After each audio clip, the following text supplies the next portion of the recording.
저는요 종종 이제 주일이 오기 전에 좀 몸을 깨끗이 하고 싶어가지고 대중 목욕탕을 종종 갑니다. 그래서 특별히 겨울에는 더 좀 가게 되는데요.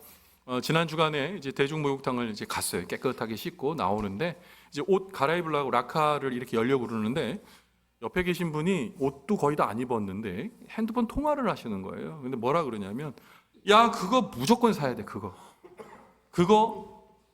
2억만 투자하면 연말에 150% 먹을 수 있어. 무조건 2억만 들고 사. 나도 샀다니까. 그러면서 뭐라고 그러냐면 그 얘기를 하면서 고래고래 소리를 지르는 거예요. 심지어 그 종목까지도 얘기를 했어요. 여러분 찾아와서 그거 뭐냐고 물어보지 마세요. 저도 듣고 바로 잊어버렸어요. 그러면서 계속 얘기를 하는 겁니다. 그러면서 아마 머뭇머뭇했는지, 야, 2억을 투자하면 거기에 더 많은 돈, 1억 넘는 소득이 들어오는데 너 바보야? 그러면서 막 얘기를 하는 거예요.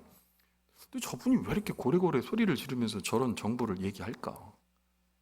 자랑이요. 내가 그런 정보를 갖고 있다는 자랑. 그리고 내가 그걸로 돈을 굴리고 있다는 자랑. 아무도 들어주지 않는 것 같은데 불특정 다수에게 얘기하고 있는 거예요. 그게 그분이 자랑이거든요. 물어봅시다. 여러분, 우리의 자랑은 뭐지? 주식 아니고? 우리의 자랑 뭡니까? 자녀 아니고? 우리의 자랑 무엇입니까? 건강 아니고? 자, 알고 있으니까 정답 제대로 말씀하세요. 우리의 자랑 누구십니까? 이쪽만 예수님이네. 우리의 자랑 누구십니까? 예수 그리스도요. 우리의 자랑이세요. 왜요? 하나님의 그 십자가 보혈로 말미암아 우리가 하나님 자녀 되죠.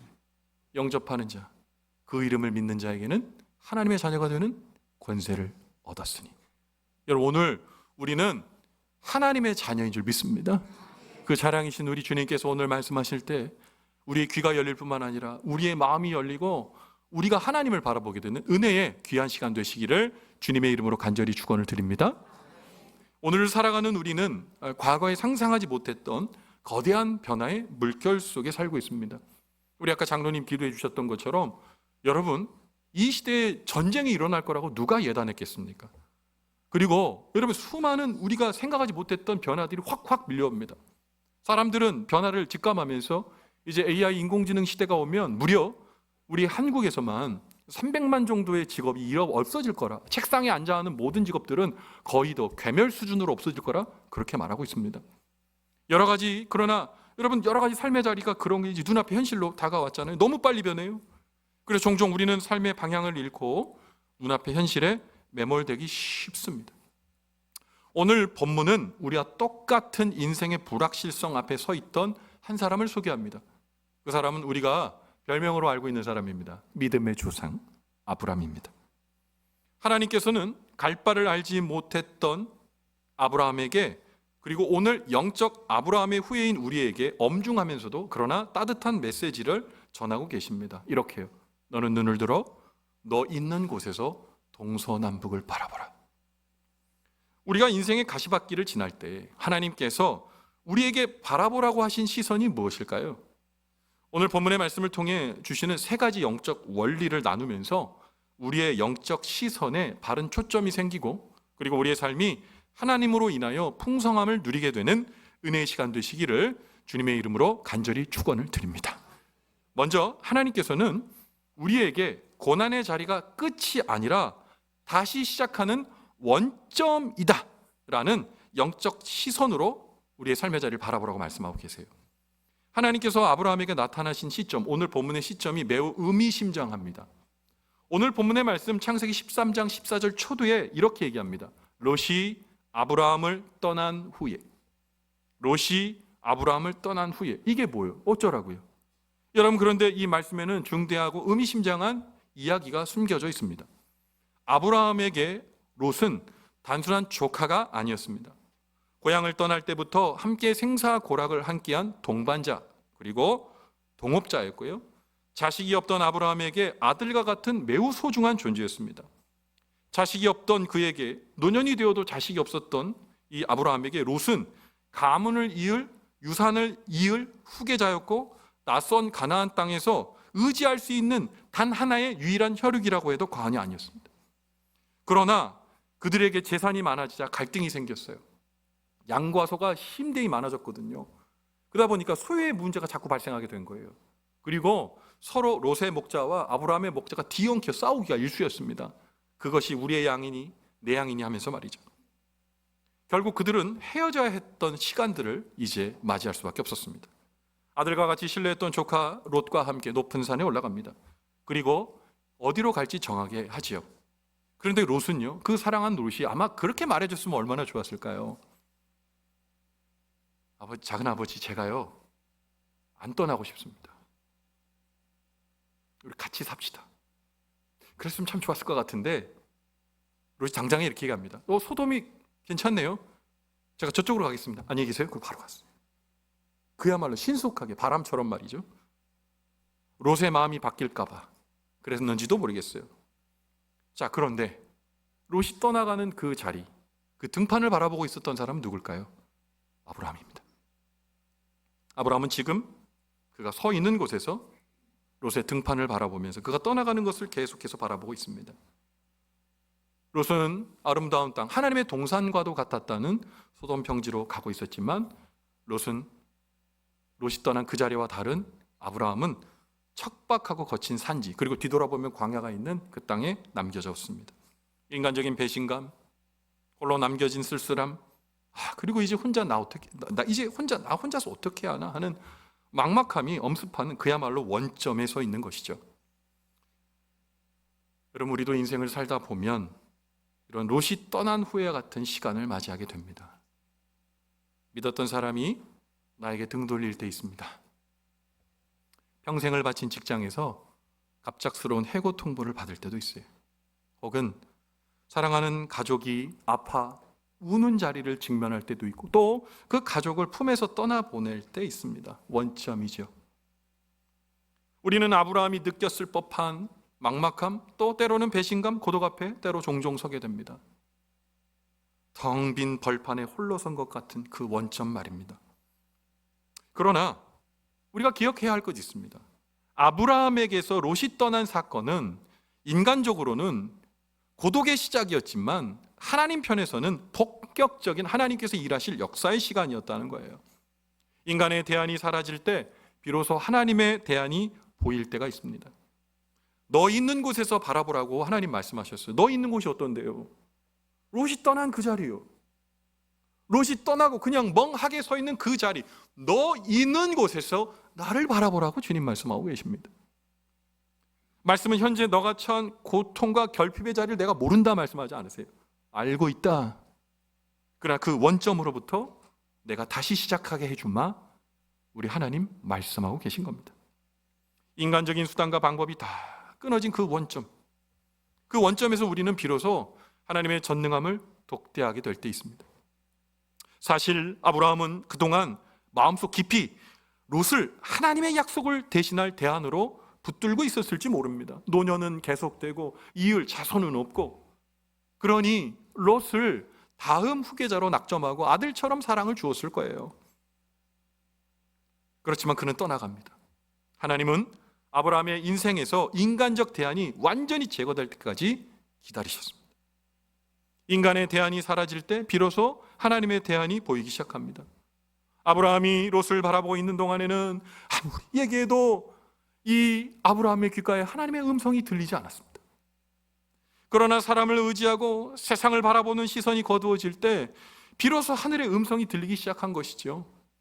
여러분 서 있는 자리 어떤 자리입니까? 원점 아닙니까? 자녀가 바라는 대로 그 진로를 못 잡고 있으십니까? 아픈 어머니, 아픈 아버지 바라보면서 전전긍긍하고 계십니까? 앞으로 올 한 해 어떻게 될지 몰라, 여러분의 미래가 어떻게 될지 몰라 가장으로서 마음의 불안을 갖고 계십니까? 그 원점에 서시 계십니까? 그 서 있는 자리가 고독하고 척박하십니까? 그러나 기억하십시오. 그것은 주님께서 죽으라고 거기에 내놓으신 실패의 자리가 아니라 하나님을 만나는 거룩한 원점입니다. 과거의 상처와 상실의 아픔에 시선을 고정하지 마십시오. 하나님은 우리의 원점을 지우고 출발점이라는 이름을 써주십니다. 사랑하는 성도 여러분, 우리의 삶의 자리에서 영적 시선과 초점이 뚜렷해지길 바랍니다. 우리가 서 있는 원점, 거기서 나를 바라보라고 말씀하신 그 주님의 음성이 우리 마음 가운데에 청청하게 들리고 그 말씀에 의지하여 원점에서 일어나는 저와 여러분의 삶이 되시기를 주님의 이름으로 간절히 축원을 드립니다. 그럼 두 번째로, 하나님께서는 모든 삶의 영역에서 하나님의 주권을 신뢰하는 영적 시선으로 세상을 바라보라 라고 말씀하십니다. 하나님은 아브라함에게 단순히 땅을 보라고 말씀하신 것이 아니라 그 땅의 주인은 하나님을 바라보라고 말씀하시는 거예요. 믿음의 사람은 사람 중심에서 하나님 중심으로 그 시선을 이렇게 옮기는 사람입니다. 아브라함의 눈은 방금 전까지 롯의 뒷모습에 꽂혀 있었어요. 하지만 하나님은 이제 그 모습 지우고 눈을 들어 하늘을 바라보라고 말합니다. 땅으로 꽂혀 있던 그의 시선을 들어 하늘에 계신 하나님을 바라보라는 거예요. 당시 고대 근동에서 높은 곳에 올라가서 사방을 둘러보는 행위는 아무나 하는 행위가 아니었어요. 할 수 있는 사람이 정해져 있었습니다. 누굴까요? 왕이요. 왕만이 자기 영토를 확인하는 의식으로 높은 곳에 올라가 동서남북을 바라볼 수 있었습니다. 지금 아브라함이 바라보는 땅, 동서남북으로 바라보라고 한 땅, 누구 겁니까? 가나안 족속들이 이미 차지하고 있는 땅입니다. 군대로 이미 점거하고 점유하고 있는 땅입니다. 한 평도 아브라함의 것이 아닙니다. 현실적으로 남의 땅입니다. 그러나 하나님께서는 왜 동서남북을 바라보라고 했을까요? 그 땅의 주인이 가나안이 아니라는 겁니다. 가나안 땅이 거민이 아니라는 겁니다. 하나님이라는 겁니다. 하나님이 그 땅의 주인이시라는 겁니다. 거인 같은 가나안 사람이나 강력한 군대를 갖고 있는 애굽 왕이 아니라 바로 만군의 여호와 하나님이 이 땅의 주인이시다. 내가 보는 모든 땅의 주인이시다. 주권을 확인해 주는 대목인 거예요. 하나님의 주권을 인정하는 그 은혜가 있을 때 우리는 주님의 손을 붙들 수 있는 거죠. 자, 그렇다면 하나님의 주권을 인정하는 구체적인 행위가 뭘까요? 예배입니다. 다시요, 예배입니다. 우리에게는 하나님을 신뢰하고 그 뜻을 구하는 예배 중심의 삶으로 응답해야 되는데, 오늘 예배 여기 다 오셨잖아요. 여러분 되게 용기 있는 분들입니다. 예배는 용기가 필요해요. 결단이 필요합니다. 오늘 본문의 말씀 창세기 13장 18절 말씀을 보면 아브라함은 하나님의 약속을 받은 후에 헤브론으로 옮겨서 여호와를 위하여 단을 쌓았다, 이렇게 기록하고 있습니다. 아브라함이 이 어려운 상황 속에서도 재빨리 헤브론을 가서 예배를 드렸네? 여러분 그렇게 우리 알 수 있지 모르겠어요. 그런데 솔직히 하나님 앞에 예배의 단을 쌓았던 아브라함의 마음이 어땠을지 한번 헤아려 볼까요? 하나님이 눈을 들어 하나님을 바라보라고 하셨을 때 아브라함에게, 아브라함이 즉시 아멘 하고 기쁘게 소리를 질렀을까요? 우리의 고난의 자리가 그렇게 쉽던가요? 그냥 우리의 마음을 금방 마치 손바닥 뒤집듯 스위치 켜고 끄듯 금방 바꿀 수 있을까요? 그렇지 않잖아요. 아브라함이 하나님의 말씀 들었을 때 즉각 반응하지 못했을 것 같아요. 방금 전까지 아브라함은 롯이 떠나간 뒷모습만 멍하니 바라보고 있었던 사람입니다. 가장 아끼던 조카에게 배신을 당했다는 허탈감, 이제 남겨진 땅, 비옥한 땅은 다 뺏기고 남겨진 이 거친 덜밭에 대한 막막함이 그를 막 짓누르고 있었을 거예요. 어깨를 막 누르고 있었을 거예요. 아마 우리 중 누군가도 지금 그런 심정일지 모르겠습니다. 목사님, 예배 참 중요하죠. 지금 그런데 제가 있는 이 상황이 예배를 드리는 것이 가능하지 않습니다. 당장 내일이 막막한데 어떻게 하나님 앞에 한가하게 예배 드릴 수 있습니까? 라는 말이 목끝까지 차오를 수 있습니다. 오늘 본문의 말씀은 아브라함이 헤브론으로 옮겨 예배 드리는 장면을 기록합니다. 그가 하나님 앞에 예배 드렸다는 것이 즉각 반응했다는 말보다 그 이면에 무너진 마음을 추스리면서 무거운 무릎을 꿇었던 믿음의 사투와 몸부림이 있지 않았을까? 성경은 그것을 말하고 싶지 않았을까? 오늘 저는 되짚어 봅니다. 아브라함이 대단해서 예배드린 거 아닙니다. 예배를 드릴 감정이나 기분이 있어서 예배드린 거 아닙니다. 그럼에도 불구하고 하나님께서 나의 삶 가운데 역사하셔서 그분이 나의 삶의 새 일을 이루실 것이라는 믿음, 확신, 신뢰가 바로 그에게 예배 결단을 촉구했고 그가 무릎 꿇고 주님 앞에 예배할 수 있었는 줄 믿습니다. 오늘 우리가 그 예배자 되기를 주님의 이름으로 간절히 축원을 드립니다. 사랑하는 망원지일교 성도 여러분, 예배는 내 상황이 풀려서 드리는 축제가 아닙니다. 오히려 롯이 떠난 후 그 막막한 자리에서 내 감정을 거스르고 하나님의 주권을 선택하는 것, 그것이 바로 진짜 용기, 진짜 예배입니다. 마음이 무거워 도저히 기도가 나오지 않는 그 자리에 무릎 꿇는 것, 그게 기도거든요.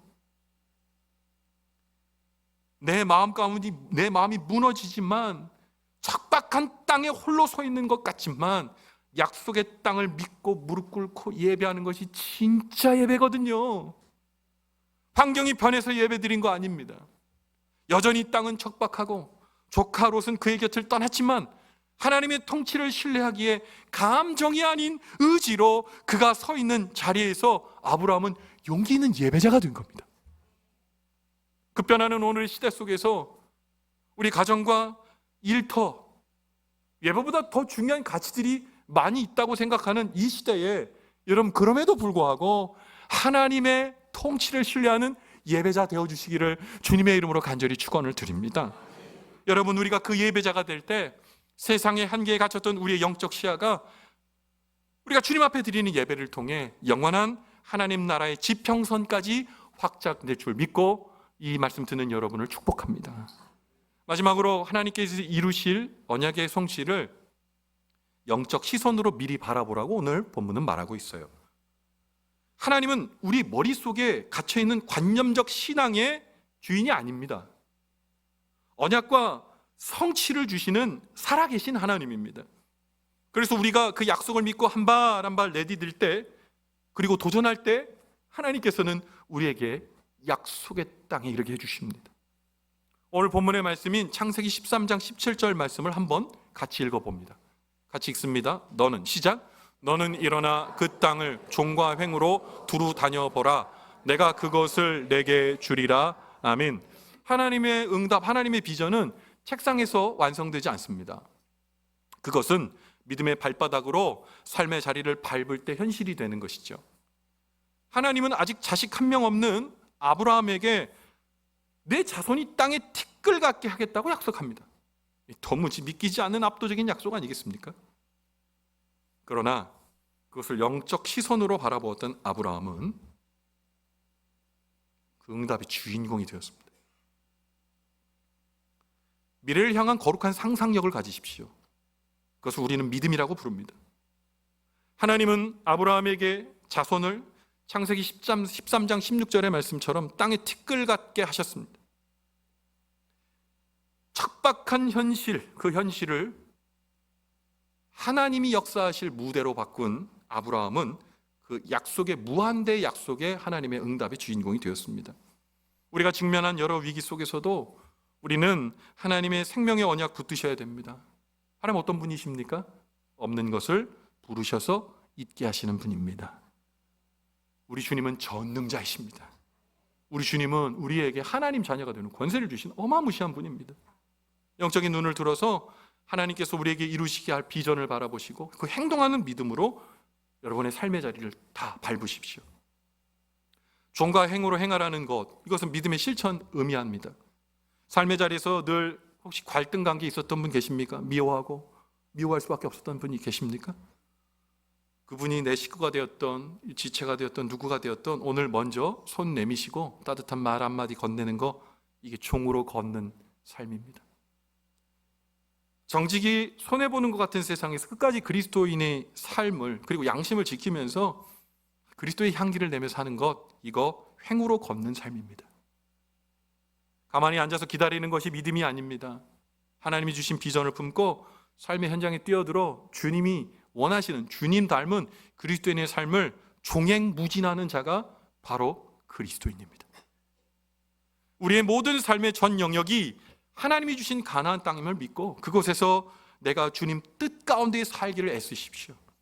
아브라함은 롯에게 좋은 땅을 양보하고 텅 빈 벌판에 서 있었지만 잘 들으세요. 아브라함은 아무것도 잃어버리지 않았습니다. 오히려 그는 롯이 가질 수 없었던, 절대로 가질 수 없었던 하나님의 임재, 하나님의 약속 언약을 소유하게 되었습니다. 하나님께서 아브라함과 오늘 우리에게 주신 복의 근원이 되는 그 사명을 여러분 완수하십시오. 하나님께서 아브라함에게 복을 주신 목적이 뭡니까? 천하 만민이 복을 얻게 하기 위함입니다. 우리는 우리만 잘 사는 사람이 되어서는 안 돼요. 주님이 주신 복을 흘려보낼 줄 아는 사람, 그렇기 때문에 하나님께서 우리에게 넉넉히 주실 줄 믿습니다. 인간이 소외되는 이 시대에 주님께서 주시는 응답과 복을 경험하는 사람, 오늘 하나님의 약속의 말씀을 붙들고 있어 전혀 흔들리지 않은 저와 여러분 되길 바랍니다. 여러분, 설악산에 가면 흔들바위라고 있어요. 흔들바위 떨어뜨렸다고 소식 들으신 분 아직 없죠? 흔들바위요, 흔들 수는 있지만 넘어뜨릴 수가 없어요. 이유가 뭔지 아시죠? 여러분 아시는 분도 있을 텐데요, 무게중심이 매우 깊습니다. 무게중심이 깊으니까 흔들 수는 있어도 떨어뜨릴 수는 없는 거예요. 여러분, 우리가 삶을 살면서 흔들릴 때 왜 없습니까? 흔들흔들하잖아요. 그러나 예수 그리스도로 중심 잡고 깊이 그 중심 안에 우리가 안착되어 있다면 사단이 우리를 까불고 밀어도 넘어지지 않는 줄 믿습니다. 여러분, 우리가 예수 그리스도의 은혜 가운데 그렇게 붙들려 있어야 돼요. 그를 신뢰하셔야 돼요. 오늘 하나님께서는 거친 광야 한복판에 서 있는 아브라함과 우리를 향해 말씀하십니다. 내가 서 있는 땅에 절망을 바라보지 말고 내가 내게 줄 동서남북을 바라보라. 이 말씀은 하나님을 바라봄으로 과거의 아픔에서 벗어나 현재의 고난을 이기고 영원한 승리를 얻게 하시는 하나님의 강력한 초대장입니다. 광야를 지나며라는 복음성가가 있으면 저는 개인적으로 참 좋아하는데요, 이 곡을 작곡한 분이 장진숙이라는 성도님이십니다.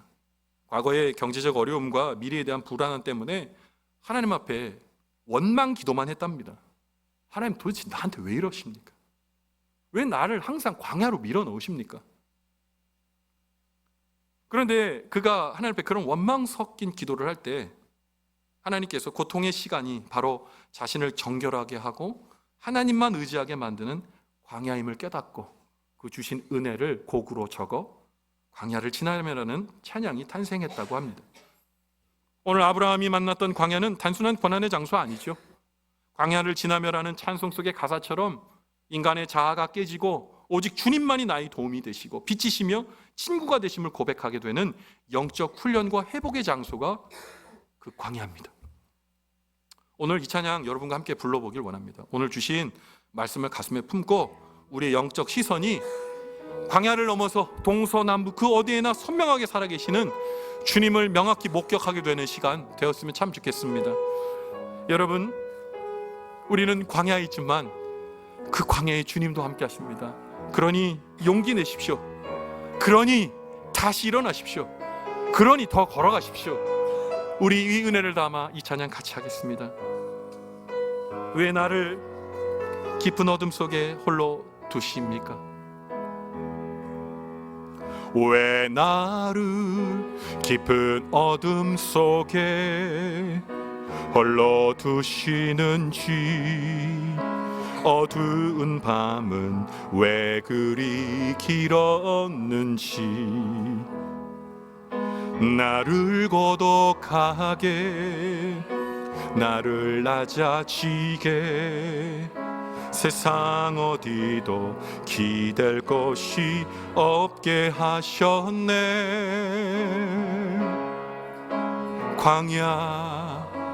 광야에 서 있네. 주님만이 내 도움 되시고, 주님만 내 도움이 되시고, 주님만 내 빛이 되시는, 주님만 내 친구 되시는 광야. 주님 손 놓고는 단 하루도 살 수 없는 것 광야.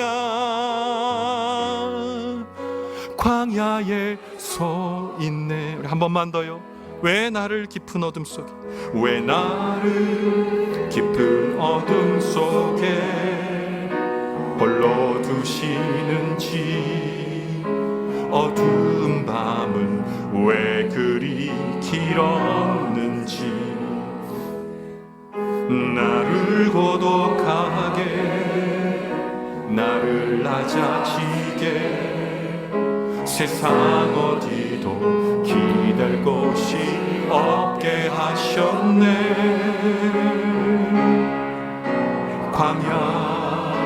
광야에 서 있네. 주님만 내 도움 되시고, 주님만 내 도움이 되시고, 주님만 내 빛이 되시는, 주님만 내 친구 되시는 광야. 주님 손 놓고는 단 하루도 살 수 없는 곳,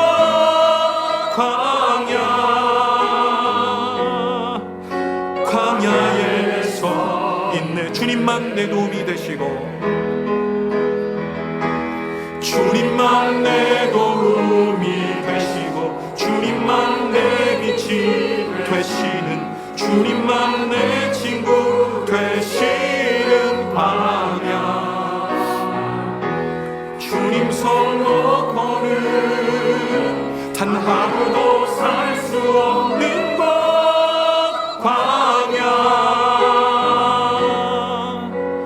광야에 서 있네. 여러분, 우리의 삶에 막막한 광야가 있어요. 누구도 함부로 재단할 수 없고, 누구로 함부로 얘기할 수 없는 광야가 있어요. 그 광야에 우리가 때로 홀로 서 있을 때가 너무 많아요. 내 마음 누가 읽어주겠습니까? 내 마음을 가족이 읽어줄 수 있어요? 이해할 수는 있지만 읽어줄 수 없어요. 그러나 광야에 서 있는 우리의 마음을 읽어주시는 분이 바로 하나님이십니다. 동쪽을 바라보며 어둠을 뚫고 떠오르는 하나님의 새 은혜를 기대하십시오. 서쪽을 바라보며 해가 져도 변치 않는 하나님의 신실하심을 신뢰하십시오. 남쪽을 바라보면서 메마른 땅에 단비를 내리시는 성령의 역사를 사모하십시오. 북쪽을 바라보며 척박한 땅을 옥토로 바꾸시는 하나님의 권능을 선포하시기 바랍니다. 혹시 광야의 한복판에 선 것 같은 막막한 마음이 여러분의 시선을 자꾸 땅으로 쏟아지게 하십니까? 괜찮습니다. 그곳이 바로 하나님이 찾아오시는 원점이기 때문입니다.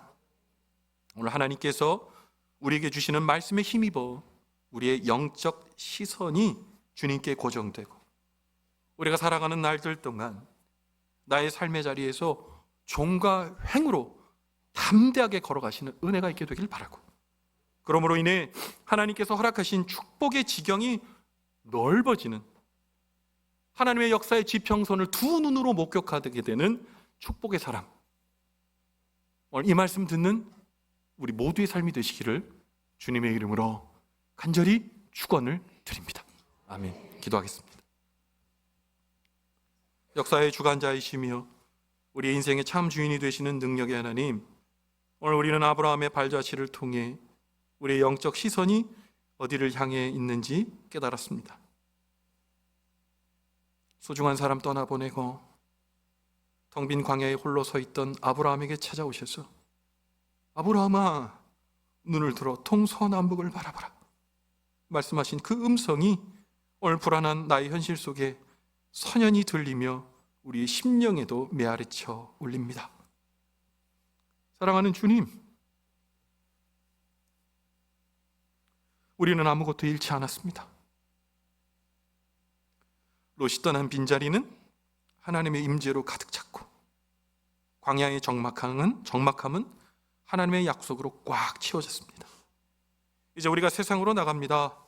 우리를 아브라함과 같이 복의 근원으로 부르셨사오니, 아버지, 우리가 주님께서 주신 은혜를 가지고 이웃과 소외된 자들에게 하나님의 사랑을 맛보아 알게 해주시고, 우리의 삶의 모든 걸음이 축복의 통로가 되게 도와주시옵소서. 우리의 영원한 시선이 되시고 우리와 함께 가시고 광야에 서 있는 나에게 내가 여기 있다 말씀해 주시는 우리 주 예수 그리스도의 거룩하신 이름 받들어 간절히 축복하며 기도 올리옵나이다. 아멘.